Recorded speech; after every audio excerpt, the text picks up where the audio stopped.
తారీఖు వరకు అనేక ఆహార తినుబండారాలు ఆహారాన్ని సరఫరా చేసేటువంటి టెండర్లో తీసుకున్నటువంటి కాంట్రాక్టర్లు నెయ్యి సప్లై చేశారు, ఆహార పదార్థాలు సప్లై చేశారు.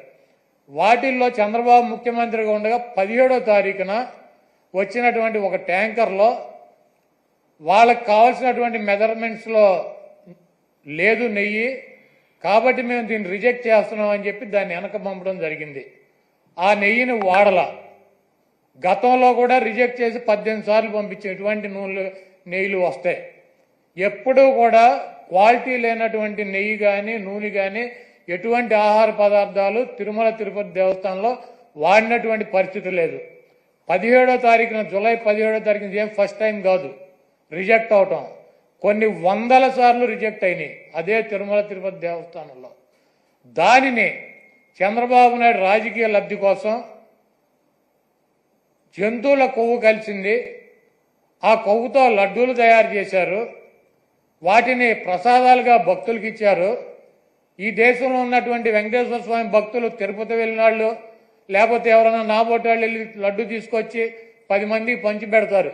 వీళ్ళంతా కూడా అపవిత్రమైనటువంటి ప్రసాదాన్ని తీసుకున్నారు.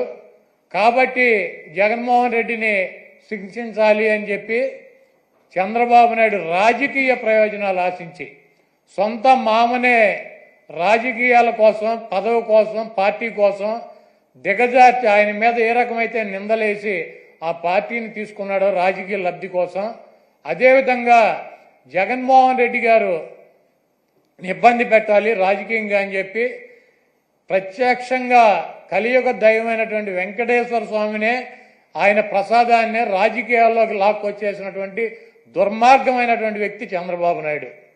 ఈరోజు ఇటువంటి దుర్మార్గం చేసి ఆలయ ప్రతిష్టని, వెంకటేశ్వర స్వామి విశిష్టతని దెబ్బతీసినటువంటి ఈ చంద్రబాబు నాయుడు గారికి బుద్ధి రావాలని చెప్పి దీనిలో ఎటువంటి తప్పు జరగలేదన్నది ప్రజలకి తెలవాలని చెప్పి 1కి 10 సార్లు చెబుతున్నాం. ఎందుకంటే ఆ ప్రసాదం సేవించినటువంటి ఏ భక్తుడు కూడా కల్తీ ప్రసాదాన్ని తీసుకోవాలా, అక్కడ రిజెక్ట్ అవుతుంది. మొన్న వచ్చినటువంటి వెహికల్ కూడా ఆయన ముఖ్యమంత్రిగా ఉండగా వచ్చినటువంటి వెహికల్ కూడా రిజెక్ట్ అయ్యి వెనక్కి వెళ్ళింది, అది వాడల. అటువంటి పొరపాటు తిరుమల తిరుపతి దేవస్థానంలో జరగడానికి అవకాశం ఉంటుందో అక్కడ ఉన్నటువంటి బోర్డు కానీ, అక్కడ ఉన్నటువంటి ల్యాబులు కానీ, అక్కడ ఉన్నటువంటి ఉద్యోగులు కానీ ప్రతి వస్తువుని టెస్ట్ చేసే లోపలికి అనుమతి ఇచ్చేటువంటి పరిస్థితి ఉంటుంది. రిజెక్ట్ అయిన సందర్భాలు కోకొల్లలో ఎవరూ కూడా మేమేదో అపచారం చేశామనో లేకపోతే జంతువుల కొవ్వు కలిసినటువంటి ఆహారం తిన్నామనో ఎవరూ కూడా బాధపడాల్సినటువంటి అవసరం లేదు. ఇది గతంలోనూ జరిగింది, ఇది ప్రాసెస్ జరుగుతూనే ఉంటుంది. ఎక్కడా కూడా ఏ ల్యాబ్ కూడా డైరెక్ట్గా దీంతో పశువులకు సంబంధించినటువంటి కొవ్వు కలిసిందని చెప్పి ఇవ్వాల.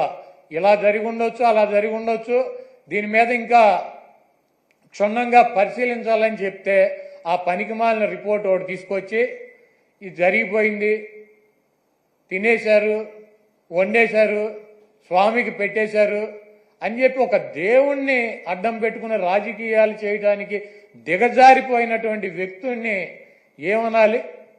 ఇటువంటి వ్యక్తి ఈ రాష్ట్రానికి ముఖ్యమంత్రి. అంత ప్రతిష్ట కలిగినటువంటి గుడిని, అన్ని మహిమలు కలిగినటువంటి ఆ స్వామిని రాజకీయాల కోసం ఎవడన్నా అన్నం తినేవాడు బజారు లాగుతాడా? చంద్రబాబు నాయుడు భక్తుడా? నాకు 50 సంవత్సరాలు, 50 సంవత్సరాలు 40 సార్లు నేను తిరుపతి వెళ్ళా, 20 సార్లు గుండు కొట్టించుకున్నా, 15 సార్లు కింద నుంచి నడిచి వెళ్ళా, ప్రతి సంవత్సరం వెళ్తా. చంద్రబాబు నాయుడు ఎన్నిసార్లు గుండు కొట్టించుకున్నాడు అక్కడికి వెళ్ళి? వెంకటేశ్వర స్వామికి ఇష్టమైనది ఏంటి?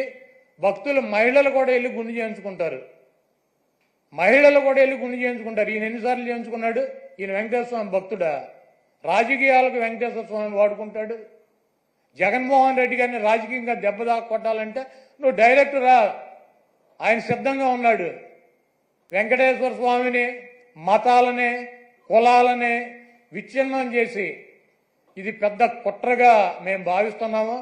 దీని మీద ఎటువంటి ఎంక్వైరీ అయినా సిద్ధంగా ఉన్నామని చెప్పి జగన్మోహన్ రెడ్డి గారు సుప్రీంకోర్టు న్యాయమూర్తికి, ప్రధాన న్యాయమూర్తికి లేఖ రాశారు. అదేవిధంగా ప్రధానమంత్రికి లెటర్ రాశారు. మీరు ఎటువంటి విచారణ జరిపినా వైఎస్ఆర్ కాంగ్రెస్ పార్టీ మేము సిద్ధంగా ఉన్నామని చెప్తే సిట్ అని చెప్పి, ఈయన సిట్ అంటే కూర్చున్నవాడు, స్టాండ్ అంటే నుంచున్నవాడు ఒక ఆఫీసర్ని వేశాడు. ఏం రాస్తాడు? లోకేష్ దగ్గరికి, ఈయన దగ్గరికి వెళ్ళి ఏం రాయమంటారు సార్ అని చెప్పి అడిగి రాస్తారా సిట్ రిపోర్టు? మీకు దమ్ముంటే సుప్రీంకోర్టు ప్రధాన న్యాయమూర్తితో విచారణ జరిపించండి, లేకపోతే సిబిఐతో విచారణ జరిపించండి. ఏమీ లేవు. సిట్ అంటే కూర్చునేవాడు, ఈయన కూర్చోమంటే కూర్చునే సిట్ అనే ఒక పోలీస్ ఆఫీసర్ అనేది విచారణ జరిపిస్తాడంట. ఇంకా పైన చెబుతాడు మక్కలు ఇరక్కొడతా. ఎవడ మక్కలు ఇరక్కొడతాడు? కాకినాడ ఎమ్మెల్యే ఒక ఎస్సీ ఒక కాలేజీ ప్రొఫెసర్ని మక్కలు ఇరక్కొట్టాడు. నువ్వేం చేసావు? ఎమ్మెల్యే మక్కలు ఇరక్కొట్టావా? వెస్ట్ గోదావరి జిల్లాలో ఈ రాజ్యాంగాన్ని రచించినటువంటి డాక్టర్ బిఆర్ అంబేద్కర్ గారి పటాన్ని చించి అవతల వారేశాడు. అక్కడ దళితులు ఆందోళన చేస్తున్నారు 2 చోట్ల కూడా. నువ్వేం చేసావు? 2 ఎమ్మెల్యేలు మక్కలు ఎరకొట్టావా? ఈ రాష్ట్రంలో నీ పార్టీ కార్యకర్తలు, నాయకులు బరి తెగించి రోడ్ల మీద వైఎస్ఆర్ కాంగ్రెస్ పార్టీ కార్యకర్తలను చంపుతున్నారు, నాయకులను చంపుతున్నారు. వీళ్ళ మక్కలు ఎరకొట్టావా? వాళ్ళ మీద కనీసం కేసులు పెట్టగలిగావా? నువ్వు నీ పార్టీ వాళ్ళ మక్కలు ఎరకొట్టలేవు, నువ్వు వచ్చి అవతల వాళ్ళ మక్కలు ఎరకొడతా. ఇవన్నీ పోసుకోవాలి కబుర్లు ఎందుకు? నీకు దమ్ముంటే నీ పార్టీలో జరుగుతున్నటువంటి అక్రమాలు, నీ పార్టీ ఎమ్మెల్యేలు, నీ పార్టీ కేడర్ చేస్తున్నటువంటి దుర్మార్గాలనే అరికట్టు, వాళ్ళ మీద చర్యలు తీసుకో. నువ్వు ఇవన్నీ చేయకుండా నొట్సలతోనే ఒకటి చెబుతావు, నోటితోనేమో ఒకటి చెబుతావు. ఇక 24 గంటల దేవుడైనా రాజకీయమే, మావైనా రాజకీయమే, ఏదైనా రాజకీయమైనా మన బతుకు.